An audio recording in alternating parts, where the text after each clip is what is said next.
labeled with the voltage and the amp hours. If you want to talk about total size, and I'm using size like the air quotes because I'm not talking physical size. These batteries are physically different size, but they have the one on the left. It's 20 volts times 5 amp hours, so it's 100 watt hours. Why does this one over here cost twice as much at Home Depot? It's twice as much battery, right? It's even though so it's 200 watt hours. Does this one on the right here, does it give you twice as much power for your drill, or does it last twice as long? Twice as long. It lasts twice as long.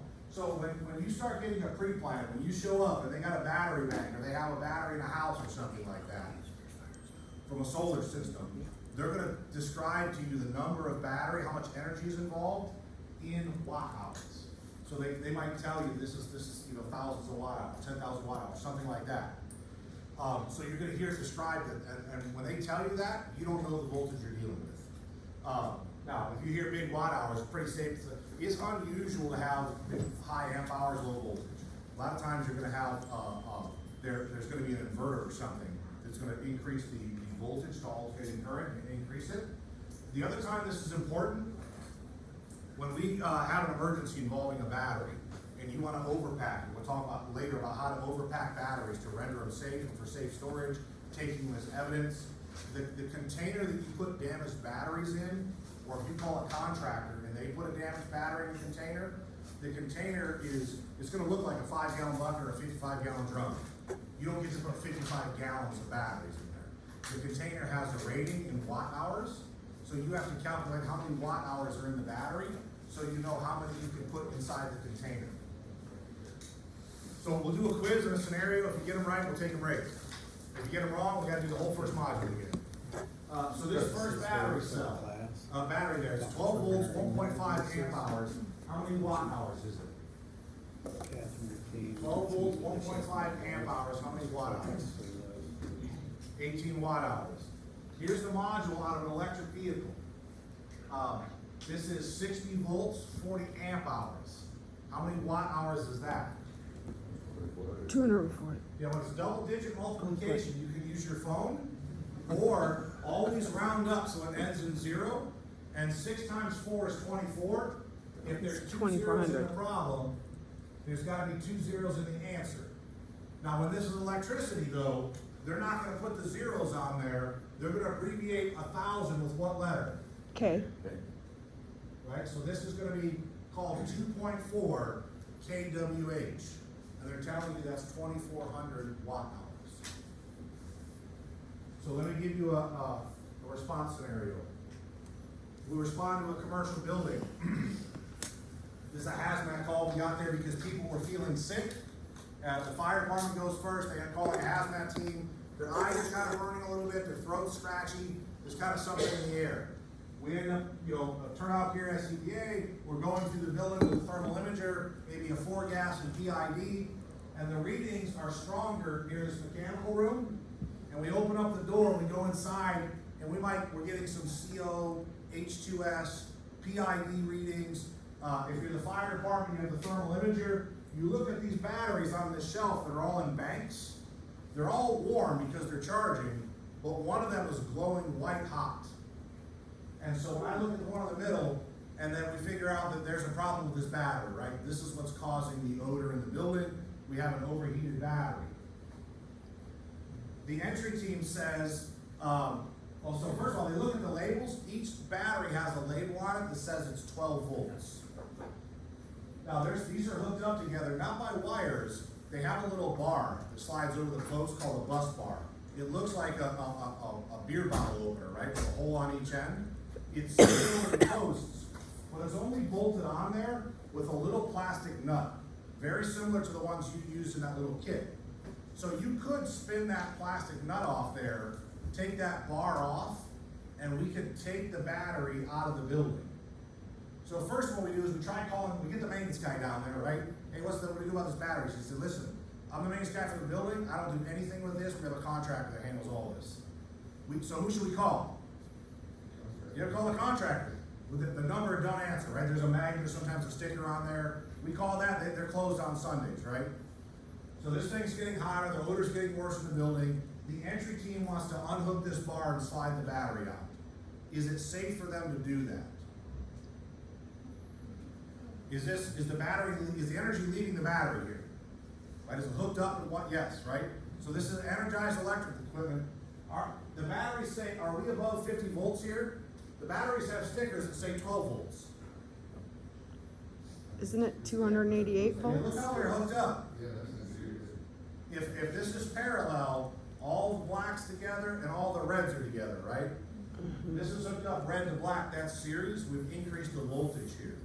Now realistically, even if this was in parallel, you would have low volts, high amps, I still would not mess with this, right? A battery bank like this. What could go wrong here if you're trying to unhook this? Spark.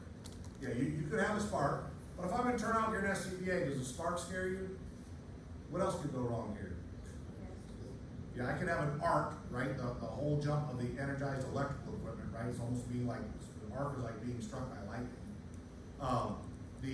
I could have ignition, if that spark happens, I could have ignition of any flammable gases being generated. Could I accidentally touch the red and black and get electrocuted here? Yeah, with some serious voltage, right, because it's, every battery is 12 plus 12 plus 12 plus 12. So this is like touching a power line, right? I mean, you could get electrocuted here as well. So I would not disconnect this thing. But the entry team comes up with another idea. They find the switch over here that when the AC power, the grid comes into this battery bank, and they flipped it off. And to make it safe, they're gonna make this safe. They even bring in the lockout tagout kit, and they do lockout tagout. Is it safe to handle these batteries now that the power's turned off to them? Why not? We always shut the power off the buildings. Because they're storing the power. There's still energy in the batteries, right? Stored energy. So this is very different. This electricity is different than we've ever dealt with. If we've had an electrical problem in the building, I've always been able to cut the breakers off, the mains. I could pull the meter, I could cut the drip loops. I could call the power company and have the power shut down to the building. If it's a big problem, I can get the power shut off the whole town, right? No matter if I do any of that, is there still energy in these batteries? Yes. Yes. The stored energy is a new hazard. Now, you could fool yourself. Does anybody have on your fire trucks or rescue trucks have a, what they call like a hot stick or a tack stick? It's a non-contact AC voltage detector, right? So when the power line falls down, you want to see if the fence is charged. I take the stick, beep, beep, beep, beep, beep, it tells me where it's charged. So I come in here and I put it by the switch here where the power's coming in, beep, beep, beep, beep. I've shut the switch off. After the switch, I check the batteries. Does the AC voltage detector pick up DC voltage? No. Right? So the same thing, if I had a Tesla flipped over on a fence or a guardrail and something was poked into the battery pack, I could check that with a voltage detector and get nothing. All 400 volts could still be going into, there's just now coming out of the market the first DC voltage detectors that are non-contact. The problem is they also pick up static electricity, right? So I had a prototype one, I pointed at an empty Home Depot bucket, the thing went crazy, right? Because the amount of static in a bucket. So if you use something like that, you have to spray it with an anti-static spray and wait about 10 minutes and then check it. When I called the company, they said, first I asked them, how do you fix it? They said, well, don't point it at a bucket. I said, well, there's a lot of stuff that's static. And they said, don't point it at it. Only point it at batteries, right? The things that you want to check. I'm like, yeah, but if I got if something hits and I got metal cross arms on a poly fence or something, this they can work, man. So then they came up with this anti-static spray, but it's a little bit hokey. But what I want you to take away here is don't try to use an AC voltage detector to now. Is shutting off the power here still a good move? Yes. If there's a problem with the battery, do you want to keep charging it more? No, right? These lead acid batteries, we'll talk about them in a little bit. Shutting off the power and letting them cool down may end the problem. These are not going to go into thermal runaway. They're not going to get worse like lithium-ion batteries are. So shutting off the power is good. Ventilating the building. If you had to get an electrician on a Sunday night, where can you get one? The first thing I've tried is you can try to keep track of what responders in your area are also electricians, right? Sometimes in our dispatch we keep track of who speaks foreign languages and who can operate heavy equipment. So you may have firefighters, paramedic people that are electricians. that maybe will come to the scene. If you get, figure out who they are, have their number in dispatch. Another option may be, if it's not firefighters, there may be cities and townships that have electricians as employees, right? In the DPW or the facilities maintenance department or something like that. Ours, we had an electrician in Parks and Rec. So I would try to find out where in your agency there are other ones that you could call for. You may have an electrical contractor, somebody that has a 24-hour number, right? They may service generators and things. I would try to have the dispatch have those numbers, so you're not looking on Google Maps in the middle of the night trying to reach electrician.com. The other option may be some of the board-up companies, right? The disaster companies that come out in a flood or a fire or something. They often have electricians on call to do lockout, tag out from the flood and fire damage kind of stuff. So I would find out, those companies are usually coming to your station bringing cookies and that kind of stuff and magnets every once in a while. I would find out which of those have electricians as well. Because of all these battery emergencies that are gonna start happening, you're going to need an electrician to help you, because they can safely disconnect this, right? They're gonna put on insulated gloves, arc flash shield, and they're only gonna touch the red and the black at a time, take this bus bar off and be able to remove this battery. And I would feel better about leaving the scene after that was done. If I got there and had a battery problem, that would be one of my first calls, just to see if there's an electrician that can come to the scene. All right, let's take about a 15-minute break.